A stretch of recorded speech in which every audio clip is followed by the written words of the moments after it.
मित्रांनो, ठरलं तर मग या मालिकेच्या आजच्या भागामध्ये अश्विन हा कुणालाही न सांगता हॉस्पिटलमध्येच निघालेला असतो।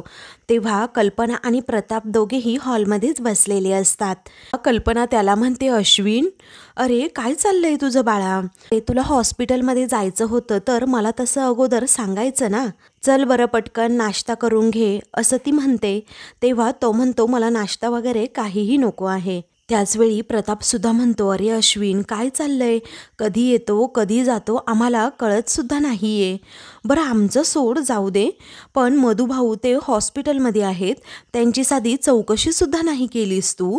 अरे सासरे आहेत ना ते तुझे, असं प्रताप त्याला म्हणतो। त्यावेळी अश्विन म्हणतो, अरे वा, माझे सासरे आहेत हे बरं तुमच्या लक्षात आहे, आणि मला एक बायकोसुद्धा आहे हे मात्र विसरलात तुम्ही? कारण या घरात तिचा साधा कोणी विचारही करत नाहीये। मग कल्पना पुढे येते आणि विचारते, काय रे, तिचा विचार का करायचा आम्ही? का करायचा सांग बरं? अरे तिची आठवण काढावी अशी एक तरी चांगली गोष्ट तिच्या बाबतीत आहे का? त्यावेळी अश्विन म्हणतो, खूप आहेत मम्मा, खूप आहेत, पण तुम्हाला त्या लक्षात ठेवायच्या नसतील ना तर नका ठेवू, पण मी ठेवणार आहे। तुम्ही फक्त बसा, मधुभाऊंची काळजी घेत, असं म्हणून आता तो त्यांच्यावरच चिडतो। तर आता अश्विनचं हे उद्धटपणाचं वागणं कल्पना आणि प्रतापला अजिबातच आवडत नाही। तर दुसरीकडे आता नागराज एका ठिकाणी रूममध्ये अगदी शांत बसलेला असतो। त्याच वेळी आता सुमन धावत तेथे येते। पोलिसांच्या गाडीचा खूप आवाजसुद्धा येत असतो। ती आता घाबरतच म्हणते की अहो चला चला पटकन, चला चला बरं, कारण पोलिसांची गाडी आली आहे बाहेर, ते तुम्हाला घेऊन जायला आले आहेत। कारण त्यांचं असं म्हणणं आहे की मधुभाऊंचा खून तुम्हीच केलाय, आणि मधुभाऊंनी जाण्याअगोदरसुद्धा असंच स्टेटमेंट दिलंय की नागराजनेच माझा खून केलाय। तेव्हा नागराज आता खूपच घाबरतो, अक्षरशः त्याला घाम फुटतो, आणि तो घाबरूनच म्हणत असतो की नाही नाही, मी खून वगैरे कुणाचाही केलेला नाहीये। मग त्यावेळी सुमन म्हणते, पण इथे पोलीस आले आहेत आणि ते तुमच्याबद्दल विचारतायत, मग काय सांगायचं? मग नागराज म्हणतो, मी सुरा वगैरे काहीही खुपसलेला नाहीये, असं म्हणून आता तो लगेचच आपली बाजू सेफ करू लागतो। त्याचवेळी पोलिसांचा आवाज येतो की नागराज किल्लेदार, प्लीज बाहेर या, कारण तुम्हाला ना मरेपर्यंत जेलमध्ये सडायचंय। तेव्हा नागराज म्हणतो, नाही नाही, मी काही केलेलंच नाहीये। त्यानंतर नागराजला सारखाच पोलिसांच्या गाडीचा आवाज येत असतो, पण त्याचं हे स्वप्न असतं, त्याचा हा भास असतो, आणि तो ताडकन त्या स्वप्नातून जागा होतो आणि इकडे तिकडे पाहतो तर शेजारी पोलीस वगैरे, सुमन वगैरे कुणीही नसतात। म्हणून तो म्हणतो की काहीही खरं नाही, कारण मधुभाऊ आता कोमातून जर बाहेर आले आणि त्यांनी जर मला पाहिलं असेल तर माझी वाट लागणार, आयुष्यभर मला जेलमध्ये सडावं लागणार, आणि यासाठीच माझं अर्धवट राहिलेलं काम मला लवकरात लवकर पूर्ण करायला हवं, असं तो मनात विचार करतो। दुसरीकडे प्रताप हा अश्विनला सुनावतो, अरे एक जावई म्हणून नाही तर डॉक्टर म्हणून तरी तू हॉस्पिटलमध्ये आत्ता या क्षणी असायला हवंस, त्यामुळे अर्जुन आणि सायलीला ना थोडा धीरसुद्धा येऊ शकतो। रागातच अश्विन म्हणतो, डॅड, मला ना त्यांना धीर द्यायचाच नाहीये, कारण माझ्या बायकोला जेलमध्ये धीर द्यायला कोण आहे?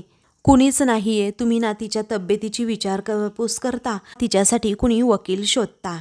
तेव्हा आता कल्पना आश्चर्याने विचारते, काय, दुसरा वकील म्हणजे रविराज भाऊजी?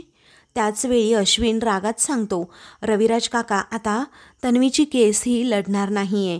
हे ऐकून कल्पना आणि प्रतापला धक्काच बसतो। मग पुढे आता तो रागात म्हणतो की तो तर तुमच्यापेक्षा वरताण निघाला, कारण त्याने तर तन्वीचं नावच टाकलंय, आणि तसंही तुम्ही कुणीच तन्वीशी असलेलं तुमचं नातं तर अजिबात जपत नाही आहात, पण मी मात्र मधुभाऊंशी असलेलं माझं नातं हे जपायला हवं।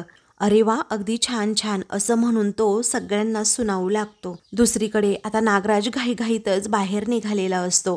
सुमन तेथे हॉलमध्ये बसलेली असते आणि विचारते, अहो अहो, एवढे घाईघाईत कुठे निघालात तुम्ही? तेव्हा नागराज म्हणतो, झालं, गेली का आडवी, असं म्हणून तो तिच्यावर चिडतो। अगं, तुला 1000 वेळा सांगितलंय ना मी की मी बाहेर जात असताना असं मला काही विचारत जाऊ नकोस म्हणून, आणि आता माझं काम नाही झालं म्हणजे, असं म्हणून तो सुमनलाच खूप बोलू लागतो। तरीही सुमन विचारतेच, अहो पण एवढं तातडीचं काय काम काढलंत? तेव्हा नागराज सांगतो, मेडिकल इमर्जन्सी आली आहे माझ्या मित्राच्या घरी, त्यामुळे मला तिकडे तातडीने आता जावं लागतंय। दुसरीकडे प्रताप अश्विनला समजावतो, अरे कुणावरही एवढंही प्रेम करू नये की त्याच्या चुकाही आपल्याला दिसत नाहीत. तेव्हा तो म्हणतो, डॅड अहो मला चुका दिसतायत ना, दिसतायत, पण प्रत्येक माणसाला त्याची चूक सुधारण्याची एक संधी तर दिली पाहिजे ना, आणि तीच संधी मी माझ्या बायकोला देणार आहे. असं म्हणून तो नकळतपणे हसतो आणि म्हणतो, आणि तुम्हाला सांगून तरी काय उपयोग, कारण तुम्हाला त्याचा काहीही फरक पडणारच नाही. असं म्हणून तो रागातच तेथून जातो. तर कल्पना आणि प्रताप दोघेही उदास असतात.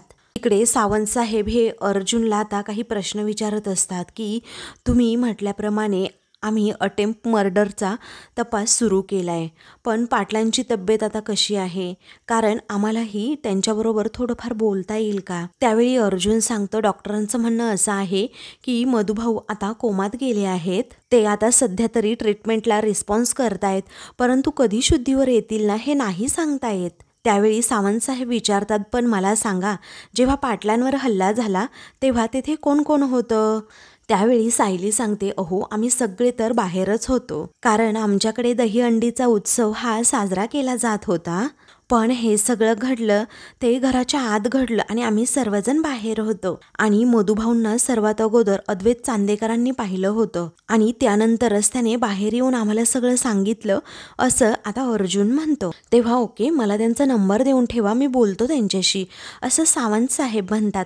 आणि अजूनच चौकशी करू लागतात, पुढे तिथे कोण कोण होतं, घरातले मेंबर होते की दुसरं कुणी होतं बाहेरचं. तेव्हा अर्जुनच्या लक्षात काही पटकन येत नाही, पण तो सांगू लागतो की कसं आहे ना इन्स्पेक्टर साहेब, अहो अन्नपूर्णा ट्रस्टला ह्या वर्षी 50 वर्षे पूर्ण होत होते आणि तेथे बरेच इन्व्हायटीज होते. तेव्हा त्यापैकी तुम्हाला कुणावर संशय आहे का, असं इन्स्पेक्टर साहेब विचारतात.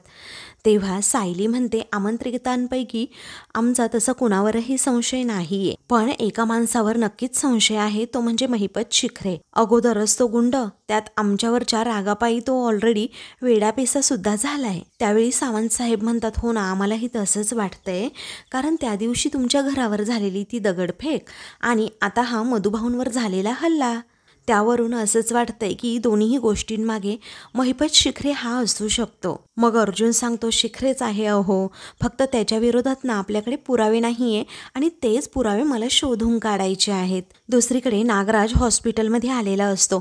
तेवढ्यातच महिपतचा सारखा कॉल येत असतो. तो 1-2 वेळा अगोदर कॉल कट करून टाकतो. महिपत मात्र चिडलेला असतो, तर तो कसाबसा आता सारखाच कॉल करत असल्यामुळे रिसीव करतो. मग महिपतच तिकडून म्हणतो, काय नागराज शेठ झोपले की काय. तेव्हा नागराज म्हणतो, महिपत ऐक ना, अरे मी आता सध्या बाहेर आहे, घरात नाही आहे, मी नंतर तुला सांगतो मी नक्की आहे कुठे, चालेल ना. मग महिपत दारूच्या नशेतच म्हणतो, तुम्ही तर माझा चांगलाच गळा आवळला हा नागराज शेठ. अहो जेव्हा मी पहिल्यांदा ऐकलं की तुम्ही पाटलांच्या पाठीमध्ये सुरा भोकसला, तेव्हा ऐकायला खरंच खूप गोड वाटलं आणि कानांनाही गारगार वाटलं, पण जेव्हा त्या अर्जुन सुभेदाराने माझी गचंडी धरली आणि त्याची बायको मला जेव्हा बोल बोल बोलली, तेव्हा माझ्या लक्षात आलं. तेव्हा आता नागराज म्हणतो की अरे ठीक आहे रे, आपण उद्या बोलूयात ना, तुला चढली आहे जाम. तेव्हा आता महिपत म्हणतो, झोप मोडली हो नागराज शेठ, झोप मोडली. एखादी बाई जेव्हा येऊन आपल्याला 4 शब्द सुनावते ना, तेव्हा खरंच तिचा गळा धरावा असं वाटतं. पण काय आहे ना, सध्या वातावरण तरी खूप गरम आहे, पण त्यात तुम्ही सुद्धा नवीन कांड करून ठेवलंय. मी कसा काय त्या वकिलाच्या बायकोचा मुर्दा पाडणार. त्याच वेळी आता नागराज म्हणतो, ठीक आहे ना महिपत, आपण उद्या बोलूयात ना, प्लीज प्लीज, असं म्हणून तो आता फोनच ठेवतो. तेव्हा महिपत म्हणतो, किती दिवस झाले माझी पोरगी जेलात, हा चिरकुट नागराज सुद्धा माझं काही ऐकून सुद्धा घेत नाहीये. मग आता तेथे असणारी प्लेटच तो आता फेकून देतो. त्यानंतर बदलणार, हे सुद्धा दिवस बदलणार, 113% बदलणारच, असं महिपत म्हणतो. प्रताप आता कल्पनाला म्हणतो, काय झाले ग या मुलाला, कळतच नाहीये. तेव्हा कल्पना म्हणते, जाऊ द्याव, तो हल्ली असाच वागतोय, पण आता मी नाश्ता करायला घेते, कारण ती आली की नाही तर लगेचच कामाला लागायची. तेव्हा प्रताप म्हणतो, ती आली की म्हणजे नक्की कोण. त्यावेळी आता कल्पना सायलीचं नाव घेत नाही आणि म्हणते की कोण नाही, असं म्हणून ती पटकनच किचनमध्ये जाते. मग त्यानंतर ती किचनमध्ये जाते आणि म्हणते की ती बघ मेथीची भाजी बनवते ना चिरून, तशीच बनवूयात आज हा. त्यावेळी विमल विचारते, म्हणजे तुम्ही सायली ताईंबद्दल बोलताय ना. तेव्हा कल्पना म्हणते, मग कुणाबद्दल बोलणार अजून? तेव्हा कल्पना मग म्हणते की अजून कुणाबद्दल बोलणार मी, आता तिच्याकरता चहा ठेवायला सुद्धा हवा. तेव्हा प्रताप कल्पनाची सगळी गंमत पाहत असतो, कारण नाही म्हटलं तरी कल्पना सायलीची किती काळजी घेते हे प्रतापला समजलेलं असतं. त्यावेळी प्रताप म्हणतो, विमल तू बघतीयेस ना, नाही नाही म्हणता म्हणता सुनेची काळजी घेणं मात्र सुरूच आहे. अगं अर्जुन सुद्धा रात्रभर घरी नाहीये, मुळात ते दोघेही घरी येणार आहेत की नाही ते सुद्धा माहीत नाही. आणि आपल्या किचनमध्ये काय चाललंय, तर सुनेसाठी सासूच्या हातचा चहा अगदी उत्तम आहे हा, असं म्हणून तो हसतो. तर कल्पना थोडीशी रागातच त्याच्याकडे बघते आणि म्हणते, उगाच तुम्हाला हवा तो अर्थ लावू नका हा, कारण ती तुमची सून असेल परंतु माझी कोणीही नाहीये. कारण पुन्हा पुन्हा जीव लावायला मी काही अशी मूर्ख नाहीये. आणि आपण कुणी हॉस्पिटलमध्ये असताना जी मदत करतो ना तीच मी करतीये. आणि माझ्यातली माणुसकी अजून जिवंत आहे, असं म्हणून ती आता लगेचच रागाच्या भरात तेथून जाते. तर प्रताप पुन्हा तिला आवाज देतो पण ती ऐकत नाही. तर दुसरीकडे नागराज हा हॉस्पिटलमध्येच आलेला असतो. तर इकडे सावंत साहेब हे अर्जुनला म्हणतात की मला डॉक्टरांना भेटावं लागेल, कारण मधुभाऊंची जखम ही किती खोलवर गेली आहे, त्याचे काय परिणाम त्यांच्यावर होणार आहेत, काकू कोणत्या पद्धतीने मारला गेलाय हे त्यांना मला विचारून घ्यायचंय. तेव्हा अर्जुन म्हणतो, डॉक्टर त्यांच्या केबिनमध्येच असतील, चला मी आलो, असं म्हणून दोघे तेथून जातात. आता सायलीला कुसुमचा कॉल येतो. तर नागराज अगदी रागातच सायलीकडे पाहत असतो. मग आता सायलीचा डोळा चुकवून बरोबर तो मधुभाऊंच्या तिकडे जायला निघतो. इकडे सायली कुसुमला म्हणत असते, उद्या येईल ना तू, तेव्हा आपण बोलू, पण देवाकडे नक्की प्रार्थना कर हा मधुभाऊंसाठी. आता इकडे सायली कुसुम बरोबर फोनवर बोलत असताना दुसरीकडे नागराज हा मधुभाऊंच्या तिथे जाऊन सुद्धा पोहोचलेला असतो. आता मधुभाऊंना ऑक्सिजन देखील लावलेला असतो, त्यामुळे तोच ऑक्सिजन आता काढण्याचा नागराज हा निर्णय घेतो. पण अगोदर तो चेक करत असतो की मधुभाऊंना काही समजतंय की नाही, म्हणून असा तोंडावरून तो असा जरा वरूनच हात फिरवत असतो, जेणेकरून त्यांच्या डोळ्यांची उघडझाप होतीये का, त्यांना काही नव्हतंय का, कोणी आहे ते. आणि ही सगळी खात्री करून घेतल्यानंतरच नागराज हा त्यांच्या तोंडावरचा ऑक्सिजन काढतो. तर मधुभाऊंना आता श्वास घेणंही कठीण वाटू लागतं. तर नागराज पूर्णपणे घाबरलेला असतो, आपल्याला कोणी पाहत तर नाही ना, सारखा तो इकडे तिकडे पाहत असतो. तोपर्यंत इकडे सायलीचं फोनवर बोलून सुद्धा होतं आणि ती लगेचच मधुभाऊंच्या इथे येण्याच्या दिशेने निघते. त्यानंतर आता नागराज तेथेच उभा असतो, परंतु त्याने मधुभाऊंचा तोच ऑक्सिजन पुन्हा लावलेला असतो त्यांच्या तोंडाला. तेवढ्यातच सायली तिथे येते आणि धक्क्यानेच नागराजकडे पाहत असते. त्याचवेळी सायली विचारते, काय हो नागराज काका? मग आता ती विचारते की काय हो तुम्ही इथे कसे आले? तेव्हा नागराज खोटं सांगू लागतो, माझा एक मित्र इथेच या हॉस्पिटलमध्ये ॲडमिट आहे, मग नंतर मला समजलं मधुभाऊसुद्धा याच हॉस्पिटलमध्ये आहेत, म्हणून त्यांना बघण्यासाठी मी इथे आलो. आणि जेव्हा मी आलो ना तेव्हा तू कॉरिडॉरमध्ये होती, कुणाशी तरी फोनवर बोलत होतीस. म्हटलं तुला डिस्टर्ब करायला नको म्हणून नर्सला विचारलं आणि डायरेक्ट आतमध्येच आलो. मग आता तो काळजी असल्याचं नाटक करत म्हणतो, काळजी वाटली ग मधुभाऊंची, फारच म्हणजे फारच वाईट झालं. आणि डॉक्टर काय म्हणतायत ग सायली?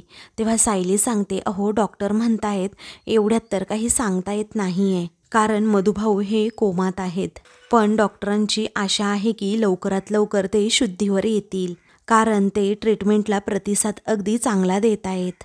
तेव्हा नागराज म्हणतो, येतील ते शुद्धीवर चांगलेच येतील लवकरात लवकर. पण तुला सांगू सायली, जे काही झालं ना ते खरंच खूप म्हणजे खूप वाईट झालं अगं. पण तू काळजी करू नकोस हा अजिबात, माझा नंबर आहे ना तुझ्याकडे, आणि काही लागलं तर मला नक्कीच कॉल कर. तेव्हा सायली म्हणते, हो नक्कीच करेन. आता नागराजचा मधुभाऊंना मारण्याचा डाव पूर्णपणे फिसकटलेला असतो, त्यामुळे तो आता तेथे आल्यापावली निघून जातो. आता बाहेर आल्यानंतर नागराज मनातच विचार करतो, नशीब सायली येण्याची चाहूल मला लागली नाही तर मी अक्षरशः आज पकडलोच गेलो असतो. आणि डॉक्टर म्हणतायत तसं हा म्हातारा खरंच शुद्धीवर आला तर मग, पण नाही हा, काहीही करून या म्हाताऱ्याला मला संपवावंच लागेल, असं म्हणून तो पुन्हा आता तेथून निघतो. इकडे सायली आता मधुभाऊंजवळ उभी असते आणि त्यांना म्हणते की तुम्हाला भेटायला कोण कोण येतंय बघा ना मधुभाऊ, ती खूपच इमोशनल झालेली असते. तिला असं वाटत असतं की कधी एकदा मधुभाऊ हे शुद्धीवर येतील आणि मला साऊ असं म्हणतील. अहो, तुम्हाला माणसांची वर्दळ आवडते ना, आणि आश्रमात तर सतत कुणाची ना कुणाची ये-जा असतेच. आता उठा ना लवकर मधुभाऊ प्लीज, तुम्हाला भेटायला कोण कोण येतंय ते बघा ना जरा. तेव्हा अर्जुन म्हणतो, उठतील, नक्कीच उठतील, कारण तू मधुभाऊंबरोबर अशीच बोलत राहिली ना तर तुझा आवाज नक्कीच मधुभाऊंपर्यंत पोहोचेल आणि ते अगदी लवकरात लवकर उठतील सुद्धा. तेव्हा सायली म्हणते, तुमच्या तोंडात ना साखर पडो. बरं इन्स्पेक्टर सावंत यांचं डॉक्टरांबरोबर बोलणं झालं का असं ती विचारते. मग आता डॉक्टरांनी इन्स्पेक्टर सावंतांना सगळी इन्फॉर्मेशन दिली आहे असं अर्जुन म्हणतो. तेव्हा सायली सांगते, आत्ता मधुभाऊंना भेटायला नागराज काका येऊन गेले. तेव्हा अर्जुन विचारतो, काय नागराज काका? पण त्यांचं मधुभाऊंशी काही डायरेक्ट रिलेशनच नाही. त्यावेळी सायली म्हणते, हो ना, पण माझ्या मधुभाऊंचा स्वभावच असा आहे ना, त्यांच्याबद्दल कुणालाही आपुलकी वाटूच शकते आणि त्यांचा कुणीतरी मित्र इथेच ॲडमिट आहे असं म्हणाले, म्हणूनच ते मधुभाऊंना इथून बघून गेलेत. तेव्हा अर्जुन म्हणतो, ठीक आहे. सायली सांगते, सगळ्यांच्या प्रार्थना फळाला आल्या म्हणजे झालं. इकडे आता कल्पना रूममध्ये अगदी उदासपणे बसलेली असते. तेव्हा प्रताप तेथे जातो आणि तिला विचारतो, कल्पना, अगं तुझ्या मनात हे जे काही चाललंय असं तू किती दिवस लपवून ठेवणार आहेस? तेव्हा का, मी काय लपवतीये असं ती विचारते. तेव्हा तो म्हणतो, हो लपवतीये ना, सायलीवर असणारं प्रेम. अगं सायलीबद्दल तुझ्या मनात प्रेम आहे हे मला जाणवतंय. अगं अर्जुनपेक्षाही तू सर्वात जास्त काळजी सायलीची करतीये. तेव्हा कल्पना म्हणते, उगीच तुम्ही काही पण बोलू नका हा, कारण कोणीतरी हॉस्पिटलमध्ये असल्यानंतर असा जीव वरखाली होतोच ना. तेव्हा कुणीतरी काय, अगं ते मधुभाऊ आहेत, सायलीचे बाबा आहेत, आणि तुझ्या सुनेसाठी ना तुझा जीव नक्कीच अस्वस्थ होतोय कल्पना, कारण जिला तू आपली मुलगी मानायचीस आणि अजूनही मनात कुठेतरी मानतेस. मग हे तू बोलून का दाखवत नाहीये? तेव्हा तुमच्या मनात आहे ना तसं काही नाहीये असं कल्पना सांगते. तेव्हा प्रताप म्हणतो, अगं तुझ्या मनात जे येतं ना ते तू नेहमी स्पष्टपणे बोलून दाखवतेस. सायलीबद्दल जे काही तुझ्या मनात येतं ते तू का बोलून दाखवत नाहीस? मग कल्पना म्हणते, हे पहा, मी तुम्हाला खाली स्पष्ट शब्दात सांगितले की मी हे फक्त ना माणुसकीच्या नात्याने करतीये. अहो तिथे चहा आणि जेवण पाठवणं हे मी एखाद्या शेजारच्यासाठी सुद्धा केलं असतं, आणि आता तर तिथे अर्जुन थांबलाय, मग मी आज छोट्या छोट्या गोष्टी करणार नाही का? मग तेव्हा तुम्ही त्यांच्या हिशोबाने याचा अर्थ अजिबात लावू नका असं म्हणून ती विषय टाळते. तेव्हा प्रताप म्हणतो, मी तुझ्याशी खूप वर्ष संसार केलाय अगं कल्पना. तुझ्या मनात असणारी सायलीविषयीची काळजी तू बोलून दाखवत नसली ना तरीही मला माहीत आहे तुला सायलीची खूप म्हणजे खूपच काळजी वाटते. दुसरीकडे कुसुम आता हॉस्पिटलमध्ये आलेली असते. सायलीसाठी चहा तर अर्जुनसाठी कॉफीसुद्धा तिने आणलेली असते आणि मग म्हणते की मी येताना ना देवाला खडसावूनच आली आहे.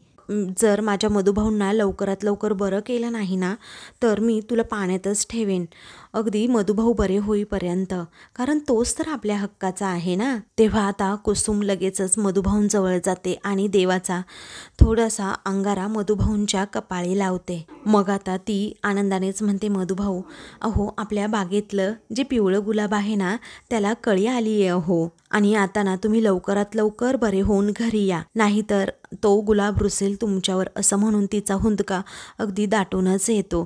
तेव्हा सायली अर्जुन दोघेही कुसुमकडे पाहतच राहतात आणि त्यांनाही तिच्याबद्दल वाईट वाटतं. त्यानंतर कुसुम आता सायलीला म्हणते, झाला ना चहा पिऊन, मला काय म्हणायचंय, तुम्ही दोघे आता घरी जा, तुमची सुद्धा खूप धावपळ झाली आहे, आता मी थांबते इथे. त्यावेळी सायली सांगते, तू मुलं काका काकू तुम्ही तरी कुठे झोपलात ग कुसुमताई?